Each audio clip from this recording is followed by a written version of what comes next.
If there's going to be a week the Steelers offense shows its potential to break out and take steps forward, this has to be the week. Why? This is the week. It isn't just about the Cardinals. It's about what's been going on in the Steelers locker room and in their practices as they've been getting ready. We'll talk about why all those things could be a big factor here on the Locked On Steelers podcast. I'm your host, Chris Carter, joined today by Jenna Harner from Channel 11 WPXI. It's going to be a good one. Let's get into it. You are Locked On Steelers, your daily Pittsburgh Steelers podcast, part of the Locked On Podcast Network, your team every day.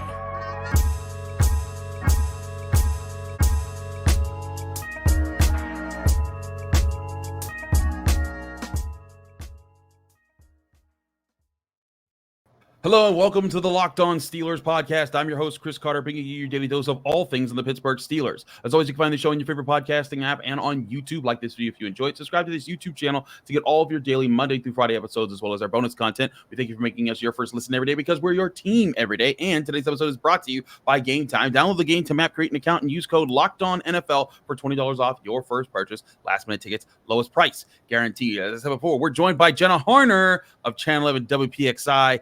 She joins us as always. We love to have Jenna on our Friday episodes. Jenna, a lot of talk has been going into the Steelers offense lately. You know, Matt Canada was fired last week. They put up 400 yards for the first time in 3 years in their game against the Bengals. But now they face a Cardinals team that everyone's talking about, all the problems that it has. It's even worse than the Bengals defense that they had to play. But I think there's been a lot of focus by the Steelers, not even on the Cardinals themselves, but on the Steelers themselves and how they need to play in this game. What's been your sense when you talk to guys in the locker room and what you've kind of gleaned about how they're approaching this week? Yeah, that's a really great way to put it because it feels like that even just in the scrums that we've been and multiple players offensively, we've talked to guys from Kenny Pickett to Pat Freiermuth to Deontay Johnson. So much talk has been on the Steelers offense specifically, not necessarily, hey, this is the defense you're facing. This is what they present. This is what they like to do. These are some of the opportunities and areas that you can exploit. It feels like it's been very, and understandably so, Steelers-centric, where it's, hey, how are you guys looking to build on what you did last week against Cincinnati? What worked so well for you guys that you want to keep continuing moving forward here? I think Mason Cole, when we talked with him Wednesday morning in the locker room, putting my days together, he was asked, what do you need to do this week to, prove that this really wasn't, fool's gold or just a spark based on change type thing. And he was like, we have to go out there and prove it. The best way we can show that it wasn't just fool's gold in a way is to go out there against the Cardinals, against a team you should have a lot of success offensively against based on what the Steelers do well versus what the Cardinals defense does not do well. You need to be able to put that on display. And that was basically what he was saying. And I think that's a great point where it's like, yeah, you have to go out there and do it again and show that, hey, last week wasn't just a fluke. Reaching 400 yards for the first time since 2020 wasn't just, we got a spark here. It's, hey, no, this is the direction the offense is trending, and this is what we want to keep doing so that we can be building on things and playing our best football as we move into December here. Absolutely. It really seems like the Steelers are locking in on they're taking advantage of the new direction that they've had with the offense. And again, new direction doesn't mean new playbook. It's all the same plays. It's just a different approach as far as how they prepare with those plays going into the week. Najee Harris, I thought, gave a really interesting explanation of how things have developed with the Steelers locker room, especially because of their coaches, crediting Eddie Faulkner, the new offensive coordinator, the new play caller, Mike Sullivan, and the offensive line coach, Pat Meyer. Here was Najee Harris in the Steelers locker room on Wednesday. Did you notice much difference with the changing coordinators? I mean, in the flow of the game, the way the calls were coming in? No, but it was good that, I think that Pat and Coach Falk did a good job of just preparing us throughout the week. I think us as a team did a really good job just because of a lot of distractions, obviously, the outside media, coaching change is really an offensive side. So, us as an offense is going out there and executing at a high level too, and putting up those yardage for the first time. I think that, I tip my hat off for just us as a team, and Pat Sully and Coach Falk really just getting us ready for the week. Them really just motivating us and doing a really good job, especially Coach Falk. Just his leadership in there. I think that it deserves more talk. And Naj, you've been with Eddie the whole time you've been here. What does he bring to that whole room and in that position? He good leadership qualities. He gives really good examples of what exactly a team should be. I'm not saying that Coach Canada didn't do that. This is no shot to him. But, Coach Faulkner did a really good job of just being a leader and just, carrying that this leadership mentality and placing upon everybody, really holding a lot of people accountable for stuff, good or bad, mistakes or not. And, yeah. I thought it was very telling there at the end when he brings up holding guys accountable, and it makes me it kind of brings me back to the thing that we've been talking about for a while. I said for months, I said all leading into the season, I didn't think Matt Canada's play calls were the biggest problem. I think it's the way he conducted the room. I think it's the way he handled guys and the way he handled them in the background and holding people accountable. Najee Harris bringing that up. I think that's a big part of what's happening here is because you see guys like Kenny Pickett in this past game. He was more on point. He knew where to go with his eyes. He knew where to throw the ball. He still had mistakes. He wasn't perfect. He wasn't completely clean, but you saw him help a lot more on third downs, and that helped the offense take more steps forward. And that was just less than a week of doing that without Matt Canada and doing that with Eddie Faulkner and these new coaches. Jenna, I do think that there is something brewing with this offense as far as confidence, stability, and a real path forward to them being sustainable. And correct me if I'm wrong too, but when we heard earlier in the season that Broderick Jones told us that the offensive line and the running backs were having meetings together and they were breaking down plays, and correct me if I heard this wrong, but they were looking at each individual play and saying, okay, this guy right here was out of his gap, wasn't where he was supposed to be, missed his assignment, and this is the ripple effect it had across the board. And so I feel like that's kind of just become a little bit of a bigger thing where now it's like the entire offense is being able to see, hey, this play didn't work. This is who didn't work in this play. This is what they did wrong, and this is how you fix it moving forward. I mean, it seems really simple at face value, but this accountability factor, I think, is a big thing that this offense is really building on, and it's also something that they're coming together. I mean, the offense, when we talked with so many of the guys throughout the week, took it so personally that Matt Canada got fired because they said, hey, clearly we didn't do a good enough job at our jobs for this guy to lose his job. And so there was that ownership part of it too, I think kind of feeds into it where they're like, hey, look, we know what we have to be successful as an offense here. We know what we can do based on what we have right now. And it was just even little things. But again, this week, the way that the Steelers just attacked the Bengals in that soft zone because of what the safeties did that allowed Pat Freiermuth to get underneath and have the success that he had. I mean, he led the league in receiving yards this week. Yeah. That really is a big testament to, hey, this was the game plan. This is how we executed it. This was what we looked to do. But I think if you're going to see a little bit more of that from the Steelers this week, I think it's going to come down to the game planning a lot. And that's going to be really telling because how are they going to look to attack Arizona? And if they're going to be able, if we see some explosive plays right off the top, it just felt like, and we've talked about this ad nauseum, but it felt like everything just happened the way that we kind of expected it to, where it's like, okay, they're getting the middle of the field involved and Pat Freiermuth is getting worked into this. Okay, when there was the chance to take an explosive shot to Deontay Johnson down the sideline for that 39-yard catch, and then the one, I think Pickens 43-yarder or something like that, like the opportunities presented themselves and they took advantage of it when the opportunities presented themselves. And I don't know if you've noticed the same way. I've been talking with a lot of people this week. It feels like Kenny is just a little bit more, I guess at ease might be the word, but just like has that little bit more of, he's not as like guarded as we've seen him a little bit lately. I agree. Throughout the season.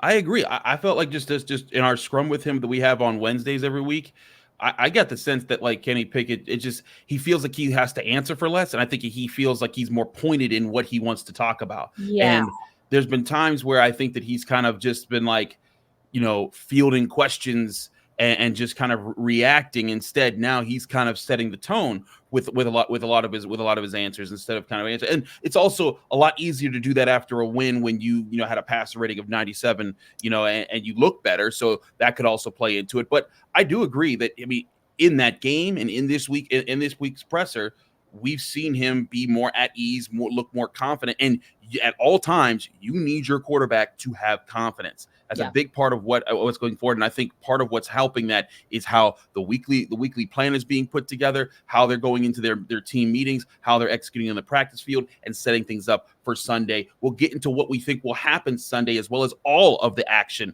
in week 13 here in the NFL in just a minute here on the Locked On Steelers podcast. Chris Carter, Jenna Harner, stick with us. We're going to get to all of our picks in just a minute here. But first, we want to remind you that this show is sponsored by FanDuel Sportsbook, the number one sportsbook in America. Right now, new customers can get $150 in bonus bets with winning any $5 money line bet on FanDuel Sportsbook right now. That's $150 that you get into bonus bets if your team wins.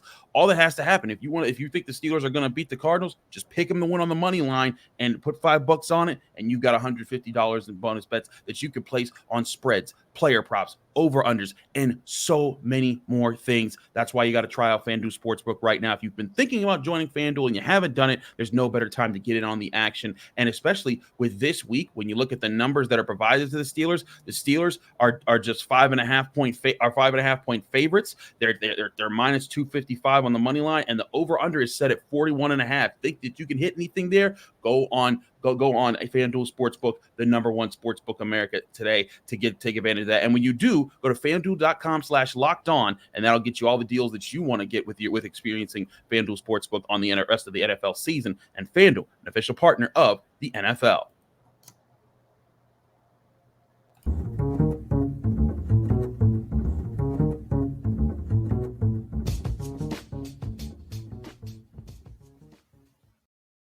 Back here on the Locked On Steelers podcast, Chris Carter, Jenna Harner breaking things down on the Steelers. As always, on Fridays, we flip to going to making all the picks across the NFL, and we go to our Pick'em League. Jenna, you still hold a 9-game lead on me. I am running out of time to pick up ground.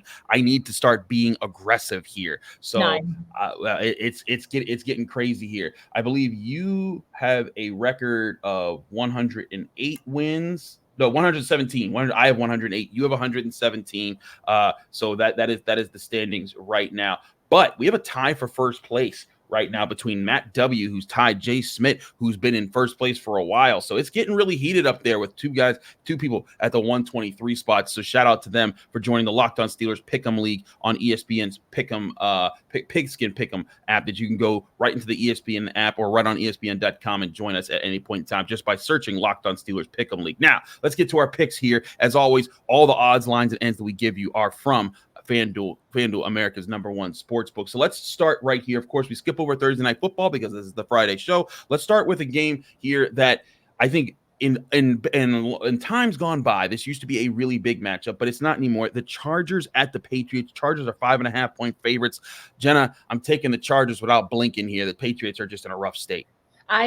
Do we even know who's going to be starting quarterback for the Patriots this week? Does Bill Belichick? No. Mm-hmm. So as fluky as LA has been, and as questionable as some of the coaching decisions Brandon Staley has made throughout his tenure as their head coach, I'm going with the Chargers. They're a better team and should win this game.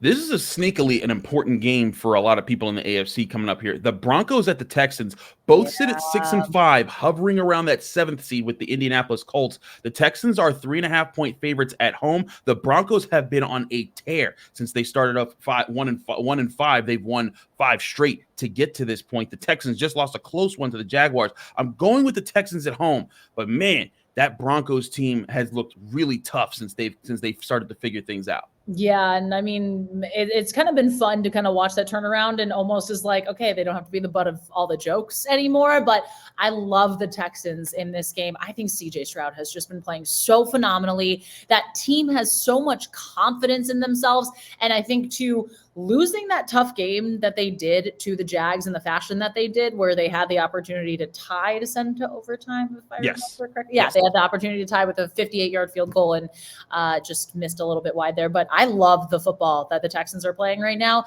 I think this is a really intriguing game, and I feel like this will be a very close one. I could see it going either way, but my gut tells me I like Houston more in this one. Absolutely. Let's go to the NFC here. Lions at Saints. Lions are 4.5-point road favorites here, according to FanDuel Sportsbook. I'm taking the Lions. The Saints defense at time intrigues me, but I just don't think they have the firepower to keep up with what Detroit does. Yeah, I think Detroit's offense is just a better unit compared to the Saints offense. I do like the Saints defense. I do think that this could be a sneaky close game as well, just because the Lions have still ridden a little bit of ups and downs. Obviously, they're having consistency, but I think that Thanksgiving loss to the Packers kind of was like a little bit of a wake-up call, but I don't think they lose this game here. I like Detroit in this one a lot. Colts at Titans. Colts are 1.5-point favorites on the roads. It's close to a pick 'em if you ever get one. I'm taking the Colts because I like their defense. I like how they've been aggressive. Yes, Jonathan Taylor's hurt for this game, but Zach Moss played very well earlier this year. I just think that they'll get a few more things done than the Titans. It will be a close one though. Yeah, this one will be intriguing too, just based on the teams kind of on the outside. Or actually, the Colts aren't on the outside looking in, or are they? I forget the exact. No, the Colts are actually the 7th seed if the playoffs were to start right now. That's right. They're the 7th seed. I wasn't sure if they were exactly right there or not, but this one's intriguing for a lot of reasons too in the AFC. I do like the Colts here. I think they're a little bit more of a complete team, but it wouldn't be surprising if the Titans decide to have some running game heroics with Derrick Henry. Yeah, it wouldn't be shocking if it did happen. Let's keep it moving here on the games. Falcons at Jets. Falcons 1.5-point road favorites. Lots of road favorites here on the betting lines. I'm gonna take the Falcons here, but man, the Jets, there's something weird could happen with these games. I don't trust either of these teams here. Yeah, neither of these teams have done a lot of really great things to be like, okay, I make you feel confident in either of them. Falcons to me just have more weapons, and I think they're going to play better. The Jets, though, that defense has been great, and then it hasn't looked great this season. And also their quarterback situation. I mean, I see Jets fans, a lot of my friends on Twitter, who are not happy and who are like, it's over, it's done, just stop playing football. We don't need more of this pain. I'm going with Atlanta here. Okay, going with Atlanta as well. Let's keep moving. Dolphins at Commanders, the largest spread of the weekend, 9.5 points favoring the Dolphins. Another road favorite here, but I'm taking Miami. And if I'm betting, I'm taking the points too. I think that the Dolphins offense is ready to unleash some serious points on the Commanders defense that has been terrible this year. I think Miami gets it really gets it going this game. And what did Ron Rivera say? Was it last week, 2 weeks ago? Like, we need a better pass rush. Like, you traded away both of the pass rushers. So yeah, so that sounds like a y'all problem. So sounds like it. Yeah, sounds like that. I like this too. I was surprised it's only 9.5 points. I would take over in a heartbeat there. I think Miami's going to do a whole lot more damage. Dolphins are looking to do all they can to make some noise and potentially try and get that top seed the way they're fighting for it. So I think Miami. Yep, same here. Panthers at Buccaneers. I'm taking the Buccaneers. Kalijah Kancey, former Pitman, got I think Rookie of the Month for November on the defensive side of the ball. Really impressive stuff. He lines up with Vita Vea. I think them alone make this too tough of a game for the Panthers to win. They're going to wreck them interior of the Panthers line. No one even knows what's going to be going on coaching wise in Carolina. I got the Buccaneers easy at home. Yeah, Carolina's in, unfortunately, too much disarray right now, so the Bucs just feel like that safe pick to me. I know that they haven't displayed a great offense for the majority of the season. Baker's looked good, and then he hasn't, but I still really like the Bucs here.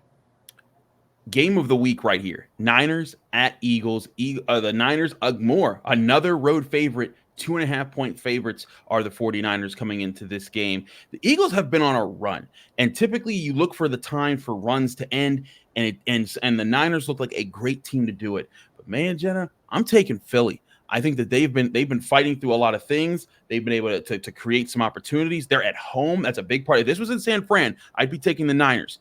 But the West Coast team coming to Philly, it's going to be a ruckus environment. I think it's a 426 kick, in Philly. I'm taking Philadelphia in the cold, handling the 49ers. Are you riding with me, or are you going with San Fran? I'm going on the flip side because you're thinking, I thought we were on the same page until you were like, just kidding, going with the Eagles, because I think the Eagles have played a lot of close games lately. Yeah. I think there were some very questionable things that happened in that Eagles-Bills game that could have moved it one direction or the other.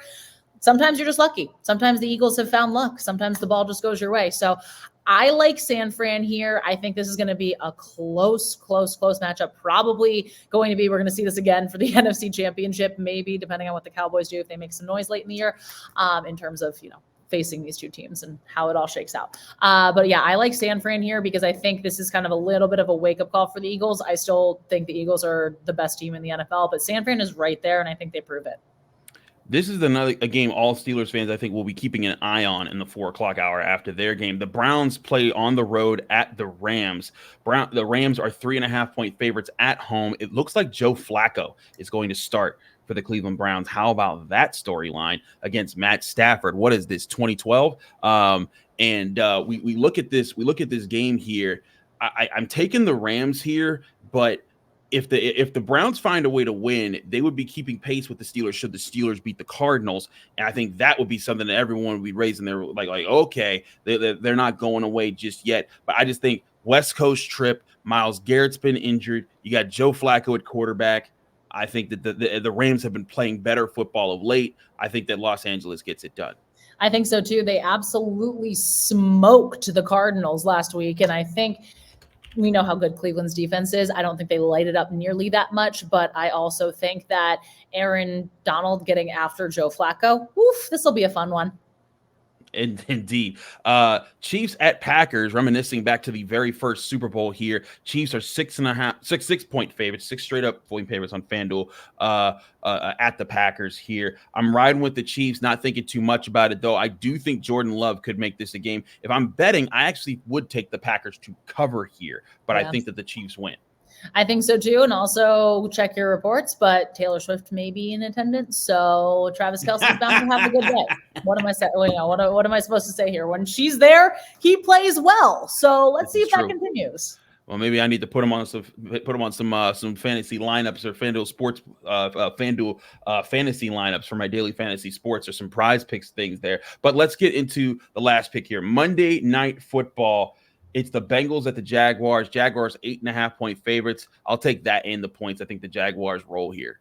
Yeah, I think so too. I think Trevor Lawrence has really been stringing a lot of good things together. And I think the game that he had last week was kind of really solid just in terms of having that back and forth kind of shootout mentality with another young quarterback. So I think he just continues to light it up.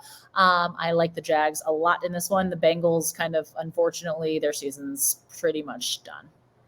Absolutely. We're in agreement there. All right. FanDuel Sportsbook, thank you for all the odds, ends, and lines. We're going to get to the Steelers picks, getting you Steelers Cardinals looks right here on the other side of this break of the Locked On Steelers podcast.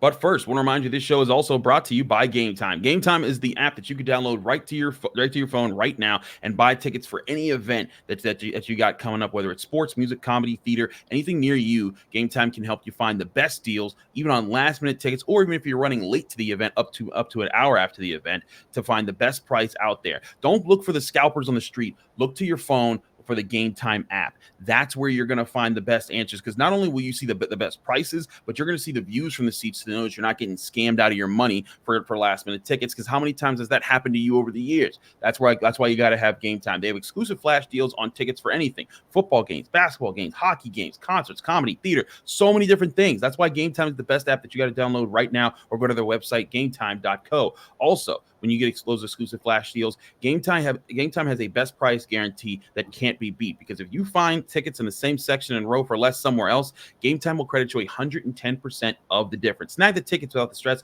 with GameTime. Download the GameTime app, create an account, and use code LOCKEDONNFL for $20 off your first purchase, or go to their website, gametime.co. Terms and conditions apply. Create an account and redeem code LOCKEDONNFL for $20 off. Download GameTime today. Last minute tickets, lowest price guaranteed.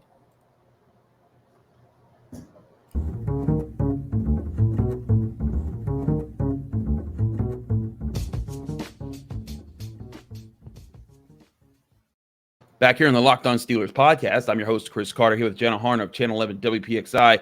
Jenna, let's talk about this game a little bit more. Going back to the FanDuel lines again on this game, the Steelers are 5.5-point favorites, minus 255 on the money line. The over-under set at 41.5. That's a pretty low number, pretty low scoring, but the Steelers have been low scoring, as have the Cardinals for most of this season. But I do think this is the week the Steelers wake up on offense quite a bit, and particularly because when I look at this Cardinals team, they're struggling in so many areas. And we talked about it with Alex Clancy, who covers the Cardinals for Locked On Cardinals on our crossover Thursday episode. You can get all his insights on Thursday's episode if you go back in the podcast. But this is a defense starting two rookie cornerbacks in Catrell Clark and Garrett Williams if Antonio Hamilton Sr. can't play. Yes, Buda Baker's going to play, and he's a huge factor, but they're missing Kazir White, who was their top linebacker, who was supposed to be helping them out. Their defensive line hasn't been playing too great. Zaven Collins hasn't looked too good. This has been a really beat up team right now. On defense, they have, I'm counting here, 6 guys on injured reserve. The Steelers are pretty beat up, but so is this team, and they also just haven't been playing well. They're 2-10. They go into this game without a lot going on, and this is a game when they don't stop the run well. They have rookie cornerbacks. This is just there's so many things to play into. This needs to be the game where the Steelers blow it up. As it stands right now, the Cardinals are 31st in points allowed, 26th in yards allowed. They're allowing the 25th most net yards per attempt in the passing game. They're giving up the 30th most rushing yards in the NFL. Everything lines up for the Steelers to make this the breakout week for the offense. And so that's the big question. Can they go out there? Can they execute? Can they do that? Can they game plan the way that we saw them game plan against the Bengals? Can they play to their strengths? And can Kenny Pickett and the offense execute? That's just, I feel like that's I've heard that word more than I think I've heard any other word in the locker room this week. That's the big theme among the guys on offense. They all say they have to execute. They have to do what they do well. And again, this is the perfect opportunity to do so. Run the ball well. Again, just keep doing what we've seen them do, those explosive runs, really from Najee Harris too. I think that's a big thing that I maybe has kind of gotten a little bit lost in the shuffle, but Najee Harris had a really, really solid day last week. Can he continue on that? Can Jaylen Warren continue to display some of the explosiveness we see in the yards after his run or yards after contact in that way? And then can your offense, in terms of your receivers, can you get Deontay and George Pickens, those man-to-man, one-on-one matchups where they can beat these guys, they can beat these corners if they're lined up in that way? Can you be able to do that? And I think that the Steelers should be able to answer all of this, and we should see this. But again, it's can they do it? I agree. It's the big Ken word. And the thing is, we've been saying this a few times this year. There's been multiple times this season where after the Raiders game, if I was to go back throughout the Steelers' entire year, I think like after the Raiders game was a big one. After the Rams game, we were wondering, could they figure it out? And they haven't done it yet. Like there's been several times this year where we've been waiting. Could this be the time? But we're hearing a lot more confidence in the offense that I think that we've heard all year long. They've had 4 straight games of running the ball for over 150 yards. Kenny Pickett had his best passing game, I think most complete game as a passer so far in this season, maybe even in his career. A lot of things are lining up. They're getting healthier on the offensive side of the ball, and they're playing a Cardinals team in Pittsburgh, 1 p.m. Sunday. It should be chilly. I think all this lines up for what the Steelers need. The biggest thing the Steelers have to avoid in this game is something they've been great at avoiding, and that's the turnovers. They're plus 11 in turnover differential. Kenny Pickett has gone 7 straight games without an interception. He needs to maintain that. That was the thing I talked about with Alex. If the Steelers avoid the turnovers, they win this football game because I think they win in so many other facets here. Jenna, is there another key aspect that you're looking to happen in this game to get the Steelers a win? I'm looking at the defense creating turnovers because Kyler Murray has, this is kind of a little bit of prove it time in a way for him. So is he going to take a couple more risks to try and display those flashy plays if the Steelers get ahead? That's going to be the other thing actually too. That's what I want to say. If the Steelers get a lead and a lead in this economy? In this economy, who would have thought? If they can get a lead and play with a lead, that changes a lot of things, especially the way that TJ Watt and Alex Highsmith will be able to get after Murray and get after those guys on the Cardinals offense. So if that can happen, and if the Steelers can kind of start even just consistent, and that's something too, again, we talked about consistency with them throughout the week. If they can play consistently and consistently sustain drives and make it across midfield, however many times they made it last season, make it into the red zone as many times as last week, as many times as they did last week, then you're going to see more of this start to fall, and those points will come just because they're creating the opportunities to get those points. All right. All that being said, Jenna Harner, what is your Steelers Cardinals final score prediction and how do we get there? Alrighty. Well, my final prediction, I say it's going to be 27-13 Steelers. I go back and forth a little bit. I know the Cardinals have been able to score points this season, and big credit to Josh Dobbs earlier in the year for doing a lot of that for them and finding ways to do that. But I just think the Steelers, not only are they the better team, but this is, again, that offensive prove-it game. And I think they do that. I think we see from the get-go, the first couple drives, the Steelers string some really nice things together. They get out in front. They play with that lead. You're going to see a turnover created by the defense in some way.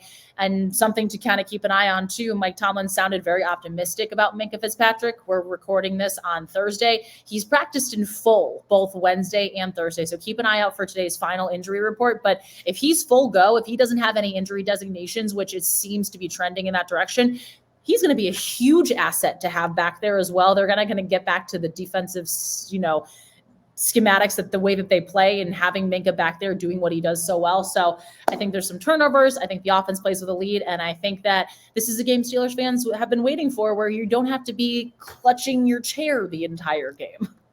Listen, I'm right with you. This is the game where they need to not be stressing out. I don't think they do.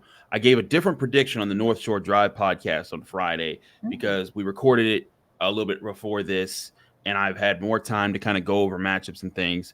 I said a modest 24-13, so very similar to you. I'm upping it. It's going to be 33-13. I think that part of it is the defense, because this is a defense that gets after the quarterback. The Cardinals' offensive line is terrible. Kyler Murray is a smaller guy who's going to be trying to move a little bit. They love playing mobile quarterbacks like Lamar Jackson. This is a game where I think just plays into their hands. They get some of those turnovers, which creates short fields. Maybe a defensive touchdown plays into that. But I think the Steelers crack 30 in the scoring column, and this game is over by the start of the fourth quarter here. Jenna Harner, thanks so much for joining us here on the Locked On Steelers podcast. We appreciate you as always. Let people know where they can find you, follow you, get more of your work, and if you got anything special coming up, people need to look out for. Oh, that's a good question. Thank you so much for having me. As always, you can find me on Twitter at Jenna Harner11, Instagram Jenna_Harner.